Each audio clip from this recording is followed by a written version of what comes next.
In the flickering glow of a lopsided wreath, a family's cherished tradition teeters on the edge of betrayal. As laughter echoes and cameras click, one innocent child is cast out into the cold, unleashing a hidden empire of secrets that could shatter bonds forever. What happens when the quiet one strikes back from the shadows? The aroma of fresh pine mingled with the warm spice of cinnamon, wrapping around the living room like a familiar embrace from Christmases long past. It was my mother's signature scent for December, one that had lingered in these walls since my childhood. That same old wreath dangled crookedly above the fireplace, defying every attempt to set it straight. A quirky relic from when I was just 9. Back then, it seemed endearing, a symbol of home's imperfect charm. Now, on this chilly Saturday afternoon, as I watched my 6-year-old daughter Lily fidget with the edge of her holiday dress, that charm felt like the last thread holding everything together. But the air was thickening, a subtle shift I couldn't quite ignore, like the first crack in a frozen pond. Lily had picked out her outfit herself, a lush green velvet dress that caught her eye in a storefront window 3 weeks ago. She'd chattered about it nonstop, her eyes sparkling with that pure, unfiltered excitement only kids possess. This morning, she'd perched solemnly on the bathroom counter while I braided her hair, holding so still it was as if she sensed the weight of the day. Lily was like that, thoughtful beyond her years, treating family rituals with a gravity that made my heart swell. Holidays, gatherings, even simple photos. She honored them all, as if they were sacred promises. We were here for the annual family portrait, a tradition my mother had upheld religiously for over 3 decades. Her album stretched back to 1989, pages filled with snapshots of us in outdated fashions, posed rigidly before this very fireplace. The wreath loomed eternal in the background, while the scenes evolved subtly. A fresh sofa here, a new coat of paint there, kids sprouting up, then bringing their own little ones into the frame. For Mom, it wasn't just about the pictures. It was the ritual itself, the deliberate act of convergence, year after year, proving our family's endurance against time's relentless pull. It whispered of roots, of choosing to belong. The room buzzed with 12 of us crammed in, my parents, my 2 sisters, my brother-in-law, a scattering of cousins, and my sister Dana's trio of kids. Dana's children were already lined up by the hearth, decked out in matching burgundy and cream ensembles that screamed coordinated perfection. Mom fussed over the mantel frames, adjusting them with that meticulous touch of hers. Dad bantered lightly with Uncle about the camera, timer, or manual snap. The debate carried a cozy familiarity, but beneath it, I felt an undercurrent, a whisper of unease I pushed aside. I'd brought Lily to this every year for the last 4. She'd posed in each photo, knowing her spot instinctively. As she stepped forward now, heading toward her usual place between me and my cousin's daughter, my chest tightened inexplicably.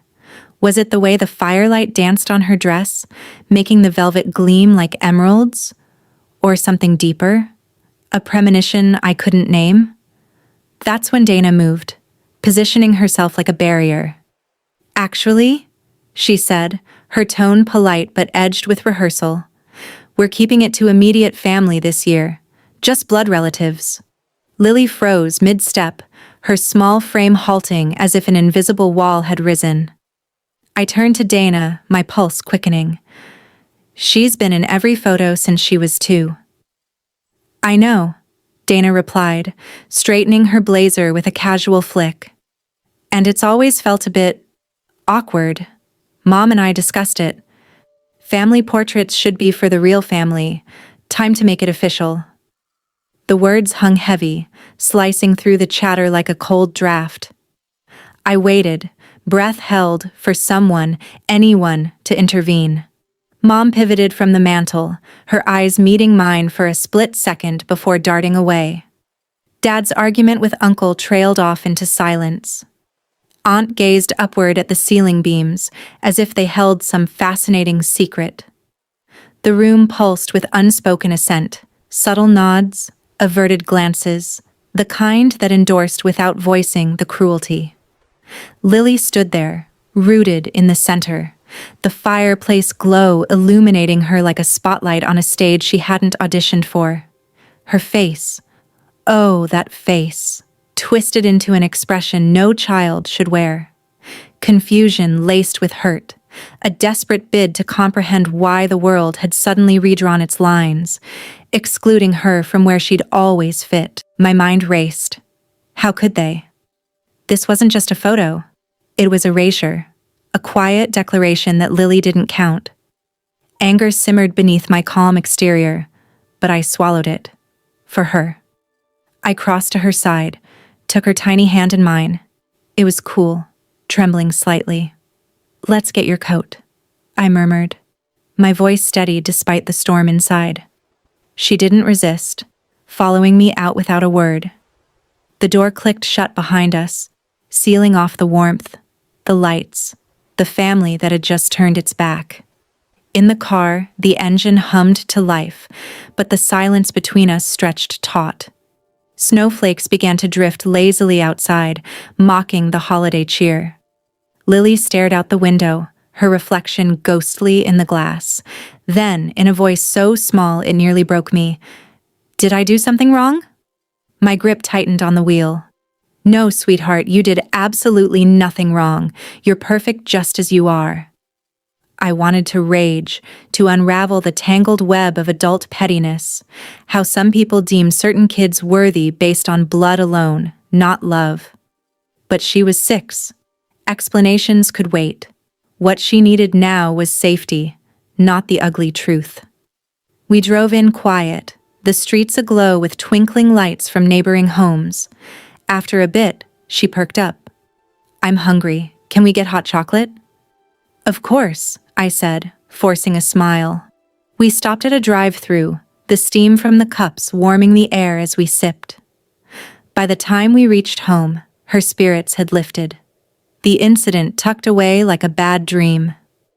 That night, after her bath and 2 chapters from her favorite book, she drifted off swiftly, her face peaceful in sleep.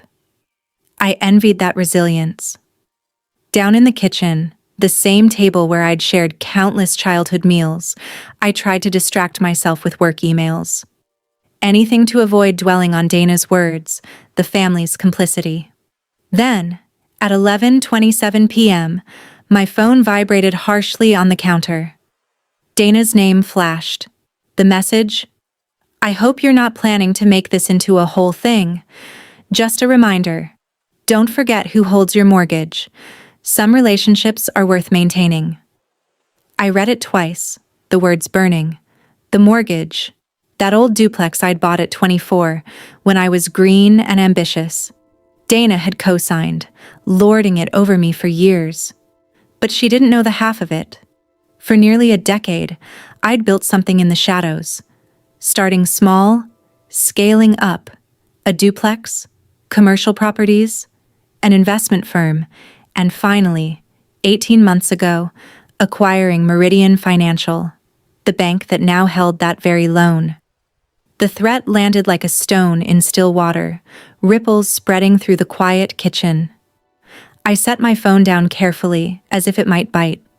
For years, Dana had wielded that co-signature like a quiet weapon, casual reminders at family dinners, a subtle flex whenever money came up. She'd never let me forget who had helped me get started. But tonight, the power had shifted, and she had no idea. I rose slowly, the floorboards creaking underfoot in the familiar way they always had. I filled the kettle, the soft click of the switch the only sound breaking the midnight hush. While the water heated, my mind replayed the afternoon, Lily's frozen stance, the shimmer of green velvet under firelight, the collective silence that had felt louder than any shout. I thought of her small hand in mine as we walked out, trusting, unquestioning. Rage flickered again, but I banked it, Anger was a luxury. Strategy was survival. The kettle whistled. I poured tea, chamomile, something to steady the pulse, and carried the mug back to the table. Then I opened my laptop. The acquisition files were still bookmarked from the last board review. I attached the full packet: regulatory approvals, closing statements, the ownership chart that laid it all bare. Meridian Financial. Controlling interest. My name at the top. The duplex mortgage transfer, neatly documented, now residing in a portfolio I oversaw. I typed one line in the subject field. For your records. Sent at 11:52 p.m. The whoosh of the email felt almost anticlimactic, like the final turn of a lock clicking into place. I closed the laptop, finished my tea, and went to bed. Sleep came in fragments, haunted by the image of Lily's face in that moment of exclusion. But beneath it, a quiet certainty settled. The game had changed. Morning arrived gray and crisp. Lily woke humming, already asking for scrambled eggs with cheese. I cracked them into the pan while she colored at the table, the scent of breakfast chasing away the night's shadows. The phone buzzed at 7:14. Dana. I let it ring through to voicemail. 7:31. Another call. Lily was spreading jam on toast, oblivious. I ignored it again. The third rang while she nibbled, crumbs dusting her pajamas. I stepped into the hallway, closing the kitchen door softly behind me. I answered on the fourth ring. Hello? Dana's voice came through tight, controlled, the way it sounded when she was holding herself together with string and willpower. Is this some kind of joke? No joke, I said evenly. You own Meridian Financial? I hold the controlling interest. The company acquired the bank that originated the loan. A pause stretched long enough I could hear her breathing. For how long? The deal closed 18 months ago. Another silence, heavier. I could picture her in her pristine living room, phone pressed to her ear, staring at the documents I'd sent. And the duplex mortgage, she said slowly, was transferred to Meridian during restructuring. Correct. You're still listed as co-signer, but the note is now administered by a bank in which I have majority control. That's the current reality. She exhaled sharply. Why didn't you ever say anything? I considered the question, weighing honesty against the temptation to twist the knife. It never seemed relevant. I didn't build the company to prove a point or win family bragging rights. I did it because I was good at it, and I enjoyed the work. The fact that no one knew wasn't a secret I guarded. It was just information that hadn't come up. Until last night. Last night, she echoed, voice thinning. You sent a text reminding me who holds my mortgage. You believed you had leverage. You don't. Haven't for years. I wasn't threatening you, she said quickly. I was just... You said, don't forget who holds your mortgage. Some relationships are worth maintaining. That's the exact wording. She went quiet. Outside the hallway window, the first thin layer of snow dusted the lawn. Neighbor kids were already outside, laughing as they left tiny footprints in the white. I spoke again, calm but firm. I'm not looking to turn this into anything legal or financial. That's not my goal. But I need you to understand the dynamic has shifted. Permanently. So, what happens now? Her tone had lost its edge, replaced by something cautious, almost small. Nothing dramatic. The loan terms remain unchanged. I'm not your banker or your landlord. Payments process the same as yesterday. What does change is this. I won't bring Lily to any family event where she's going to be singled out, excluded from photos, or asked to step aside while the real family poses. If that rule stands, we'll make other plans. Mom will be upset. That's between you and Mom. You made the decision together. You can explain it together. A long silence followed. I watched the snowflakes swirl, delicate and relentless. I didn't think she'd care that much, Dana said finally. She's only 6. She asked me in the car if she'd done something wrong. My voice stayed level, but the memory cut fresh. She stood in the middle of that room looking at me like the ground had vanished beneath her, and every adult in there pretended not to notice. Dana didn't respond immediately. When she did, the defensiveness had cracked. Not broken, but thinned. "I'll talk to Mom." "Okay." I ended the call and returned to the kitchen.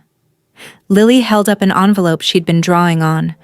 A little house with a giant tree, birds circling, and now a bright red star crowning the roof. "It's our house," she announced proudly, with a star on top. "It's perfect," I told her, sliding into the chair across from her. I sipped my cooling coffee while she added more birds, humming softly. Dana didn't call again that day. In the evening, my mother rang, short, slightly formal. She said she'd been thinking about the photograph, and perhaps they'd been hasty. I thanked her for saying so. We spoke of trivial things, the weather turning colder, the neighbor's new lights, a holiday movie she'd seen. Then good night. 3 weeks later, a notification pinged in the family group chat. A new photo, taken at an impromptu second gathering in the same living room. The wreath still hung crooked above the fireplace. Everyone was there this time, no exclusions, no careful lines drawn. Lily stood near the hearth in a red dress of her own choosing, head thrown back in laughter at something just out of frame. Her joy was unguarded, bright as the star she'd drawn. I saved the image to my phone and studied it for a long minute. Lily never learned about the text, the mortgage, the quiet empire I'd built in silence. To her, the story was simple. We left early that day, got hot chocolate, and a few weeks later went back and stood together for the picture. Things got strange for a moment, then fixed themselves. A 6-year-old deserves that kind of continuity, that gentle fiction of fairness. The rest? The documents, the 1152 email, the shift of power, remained where it belonged. Stated once, clearly, in the exact moment it needed to be said. Not a secret. Just a truth. Held quietly until the time was right.